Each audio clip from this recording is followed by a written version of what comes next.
If you haven't started saving for retirement and you're rounding 60, this video is of paramount importance. So let's get right into it. The first thing you need is to know how much you need to have a modest but happy life and build from there.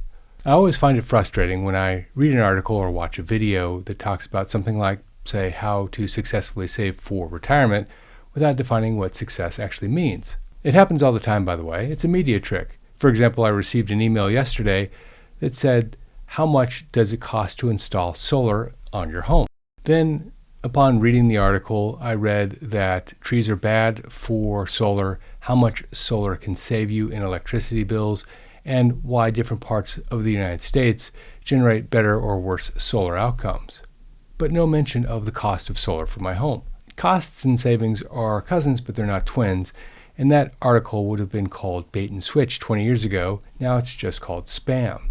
But if the article had said how much can you save on average by installing solar, it wouldn't have attracted as many eyeballs because people are more interested in the upfront cost, in most cases, before they actually get into the savings. So let's begin with a sensible statement. Successfully saving for retirement at 60 or greater means that you need to define what success means to you. And there's really one easy way to do it. The first thing you need to do is define what success means to you under 3 different scenarios: modest, well-off, and exceptional. Once you have that number on an annual basis, then you can start to calculate how much you need to save.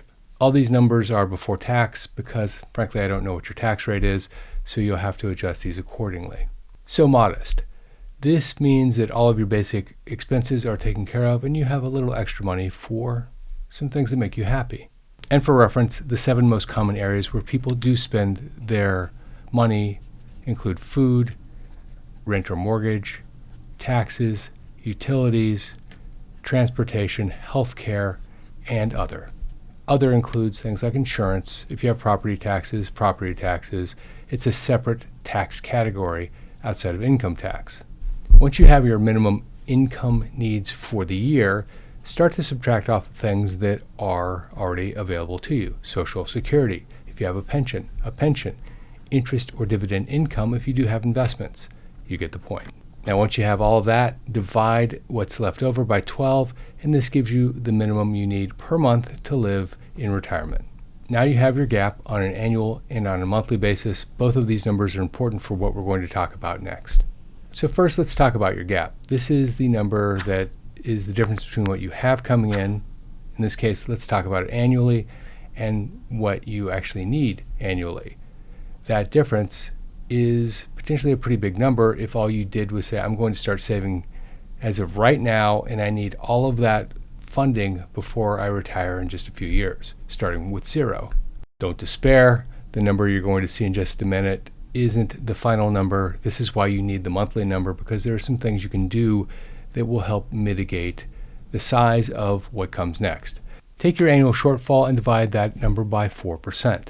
Why 4%? Because this is the opposite of the rule of 4%.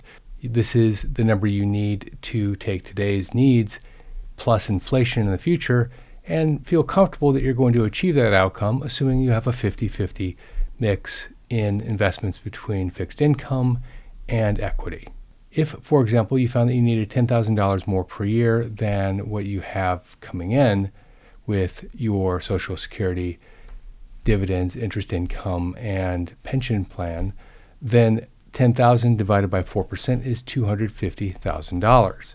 Full disclaimer here, the 4% rule is a great formula, but it does have its limitations because it makes modest assumptions about returns and modest assumptions about inflation. But if neither one of those pan out the way that they have in the past, well, you could have oversaved or undersaved depending on your specific situation. Still, for most people, this is a good estimate. Now, if that number makes you nervous, don't worry about it. The rest of this video is going to show you how to bridge that gap. Some of this you can actually do in retirement. So the first step is getting leverage over your income. Now, what does this mean? It means that you need to be able to either generate more income or less spending, or both. In either scenario, leverage means that you're spending less than you're bringing in, and you're going to use the difference to build your retirement investments. So first, take a look at how you currently spend. Are there things that you're spending money on that you don't need to spend money on? Are they going away or have they gone away? Someone last week asked me if they should continue to save for their children's college education. My initial reaction was probably, until they told me that they were 37 years old, had a family of their own, and probably weren't going to go back to college. This person, by the way, hadn't saved a dime for themselves, for their own well-being, but wanted to make sure that they had college saved for their child. While everyone's situation is different, I'm pretty confident in this scenario, and that is, at the time I said, you should do what's right for yourself when your child's age 37. If they end up going to college later in life, well, life is still long, and they will have the ability to repay student loans if necessary. In that scenario, are there areas where waste is occurring? These tend to happen in things like subscriptions, dormant hobbies, insurance related to those hobbies, if you're a rare car collector, for example. Or are you insuring 3 cars when you only need 1 or 2? Do you have a timeshare that you don't use? If so, can you rent it out during peak season? Can you sell it so that you don't owe the annual dues? There are a lot of things you can do with a timeshare. Are there any spending areas that you can forego, even if it means a little less satisfaction today? For example, can you program your thermostat? A little cooler at night during the wintertime or warmer at night during the summertime will save a lot of money.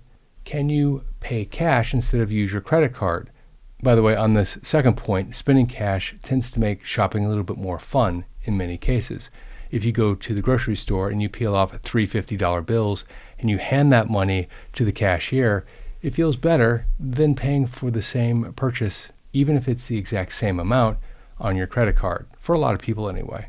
It also makes spending more real to you in the moment, and that $150 that you spent is a lot more upfront in your mind than if you put $150 on your credit card and paid for it 30 days later. The next point, move into retirement mode early. Retirement means that you're generally trading off work for lifestyle. Some of it means that there are fewer of you to pay for. Epic family vacations seem to get replaced by 2 of you going to, say, the Grand Canyon, one of my favorite trips of all time, by the way. Do you really need a new car with a 3rd row if you don't have children riding in the back anymore? In fact, do you really need a new car this year at all? Retirement mode means that you're spending 20 to 30% less if you're on a modest income, and 30, 40, 50% less if you're on a big income for a lot of people. Think about your life when you retire and start to move in that direction now. This has the added benefit of previewing retirement for you, which is supremely important in taking some of the shock away from moving from where you are now to where you're going to be in a few years. The next point, work a little longer. First, an acknowledgement. People who are ready to retire are ready to retire. I've never met anybody who said, I was ready to retire, but I didn't have enough saved. Therefore, I really love the fact that I was forced to continue working for several more years. You're working longer to bridge the gap, continuing to earn and continuing to save instead of spending down your nest egg. In many cases, working does have some benefits, although people who've made the decision to retire don't necessarily see these. First, besides the monetary benefits, working keeps you active, it keeps you social. Both are extremely important, even in retirement. There's no rule, by the way, that says you need to continue to work in your current role. If you find something that you want to do out there and you're going to retire anyway, consider moving into that other role, because some income is better than no income. We'll talk about this in greater detail as the last point in this video. Working longer helps you with the next point, which is waiting to take Social Security. People often get confused with maximizing their Social Security payment and maximizing the total amount they receive over their lifetime from Social Security. They're not necessarily the same thing, and they serve 2 different functions. Let me explain. If you draw Social Security earlier, your payments will be smaller, but you will receive more of them than if you draw Social Security later. It's a mathematical fact. Whether you actually have more total income with choice earlier or choice later depends on things that you couldn't possibly predict today, namely when you're going to pass. In other words, it's really a personal decision whether you draw Social Security early or you draw it late. In the context of someone who has no retirement savings or limited retirement savings at age 60 plus, it might make more sense to wait, but again, that's entirely up to your specific situation. The next point, get out of debt as fast as you possibly can. Debt is horribly bad for someone with limited means who has fixed expenses. This is because being in debt can mean the difference between being able to afford the basic things in life and not being able to afford the basic things in life. If you find yourself making tough decisions while you're still working, trade-offs, for example, on whether you should have meal A or meal B because you can't afford meal B, well, that's an indication that you will have some issues when you enter retirement. Debt can be mentally taxing. If you're constantly thinking about your debt load, well, that fact alone could be a good reason to get out of debt. Keep listening because what I talk about next will help you get out of debt and build your savings. First, consider downsizing even if you're still working. I know people that are 5, even 10 years out from retirement, and they've sold the big house and moved into something smaller because they wanted to save extra money. They have a family of 2 or 1, and they have a house that was built for 4 or 5 or 6 people. Their children are grown and they aren't coming back, so they decided it's time to sell. Their priorities are different. Instead of running a family, they're now running their own individual lives, and they're trying to avoid financial leakage, which happens when you have a big house without a lot of people living in that house. At this point in the conversation, usually in the comments, someone almost always says, yes, but my house is fully paid off and I don't want to rent. Well, I'm not talking about renting. I'm talking about selling your current home and buying something smaller in that scenario. Your payment for things like utilities should go down, particularly if you're moving into a home with newer appliances. Your taxes potentially could go down, and you might even have something left over to invest. But the point is, you're selling your more expensive home to move into a less expensive home. The next point, sell things of value that you and your family don't want or need. Let me begin by making a bold statement. Decluttering saves money for most people. Why is that? Well, the first and obvious one is that if you're selling things that you own that you're no longer using, those things generate income for you. But the other aspect is that when you take the time to declutter your home, you know what you own and what you don't own, which makes replacing something that you already own less likely. I will note that if this is the route you want to take, you should know the value of what it is you're going to sell. A good place to start is on eBay. Not only will you know where these items are selling, but you'll also know how they've been sold, and you can just take the same steps to sell your item yourself. The final point, start a side hustle that you can take with you into retirement. By the way, I'm not a fan of the term side hustle. I'd rather call it a part-time job that you love, but that's the lingo today, so I'm going to use it here. A side job doesn't need to be difficult. In fact, it can be one that you really enjoy, and it can help you fill the gap in terms of your retirement savings hole. If, for example, you loved art and you got a job on the weekends at the local museum giving tours, well, that's a win-win. The cool thing about having a side hustle, if you will, is that it is something that you can take with you into retirement, and it will help bridge the gap between the cash flow that you have from your other vehicles and the amount you actually need. By putting this side job in place now, it will allow you to kill 2 birds with 1 stone, save for retirement, of course, but also you will have set yourself up for the future when you do, in fact, retire.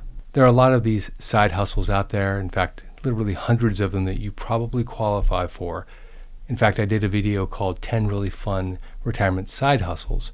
So if you like this video, check out that video on the 10 Really Fun Retirement Side Hustles. This is Jeff Schmidt. Thanks for watching. Holy Schmidt!